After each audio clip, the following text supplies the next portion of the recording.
সুবহানাল্লাযী আসরা বিআবদিহি লাইলাম মিনাল মাসজিদিল হারামি ইলাল মাসজিদিল আকসাল্লাযী বারাকনা হাওলাহু লিনুরিয়াহু মিন আয়াতিনা ইন্নাহু হুয়াস সামিউল বাসীর। পবিত্র ও মহামহিময় তিনি, যিনি তার বান্দাকে রাতারাতি ভ্রমণ করিয়েছেন মক্কায় মসজিদুল হারাম হতে ফিলিস্তিনের মসজিদুল আকসায়, যার পরিবেশকে আমি করেছি বরকতময়, যাতে আমি তাকে আমার কিছু নির্দেশন দেখাই। নিশ্চয় তিনি সর্বশ্রোতা। মক্কায় ও মুসলিমরা কেন প্রবেশ করতে পারে না?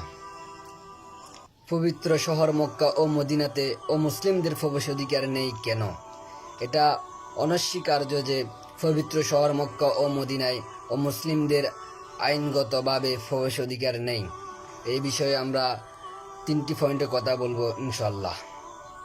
ধরেন, আমরা যুক্তি দিতে পারি, ক্যান্টনমেন্ট এরিয়া তথা সেনানিবাস অঞ্চলে সকল নাগরিকের প্রবেশ অধিকার নেই।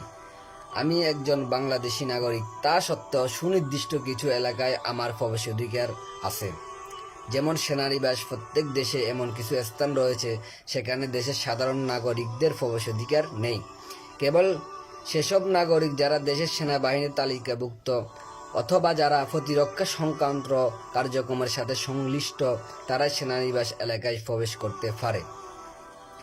অনুরূপভাবে ইসলাম সমগ্র বিশ্ব এবং সমগ্র মানব জাতির জন্য একটি বিশ্বজনীন ধর্ম বা জীবন ব্যবস্থা। পবিত্র মক্কা ও মদিনা শহর দুটো হলো ইসলামের সেনানিবাস এলাকা। এখানে প্রবেশ অধিকার তাদেরই থাকা উচিত যারা ইসলামে বিশ্বাস করে এবং যারা ইসলামকে সুরক্ষার সাথে সংশ্লিষ্ট এবং অর্থাৎ মুসলমানদের ঢুকার অনুমতি আছে। একজন সাধারণ নাগরিকের সেনানিবাস এলাকায় প্রবেশ অধিকারে কড়াকড়ির বিরুদ্ধে আপত্তি তোলা অযৌক্তিক। সুতরাং মক্কা ও মদিনা প্রবেশ অধিকার সংরক্ষণের বিরুদ্ধে কোনো মুসলমানদের পক্ষ থেকে আপত্তি উত্থাপন করা সঙ্গত নয়। 2 নম্বর পয়েন্ট নিয়ে কথা বলি, মক্কা ও মদিনায় প্রবেশের ভিসা। কোনো লোক যদি নিজ দেশ থেকে বাহির দেশে যেতে চায় তাহলে তাকে প্রথমে সে দেশের ভিসা তথা সে দেশে প্রবেশের অনুমতি লাভের জন্য আবেদন জানাতে হয়। ভিসা প্রদানের ক্ষেত্রে প্রত্যেক দেশের বেশ কিছু নিজস্ব বিধি-বিধান, শর্তাবলী থাকে, যা পূরণ না হলে ভিসা দেওয়া হয় না। ভিসার ব্যাপারে যেসব দেশ খুব কড়াকড়ি করে তাদের মধ্যে আমেরিকা যুক্তরাষ্ট্র অন্যতম।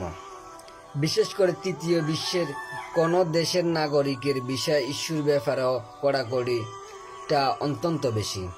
ভিসা ইস্যুর বেশ কিছু পূর্বশর্ত তাদের রয়েছে, যা পূরণ সাপেক্ষে ভিসা ইস্যু করা হয়। আমাদের উচিত বর্তমান অশ্লীল সমাজে ইসলামিক ভিডিওগুলো like, share, follow and subscribe করে সবার মাঝে ছড়িয়ে দেওয়া।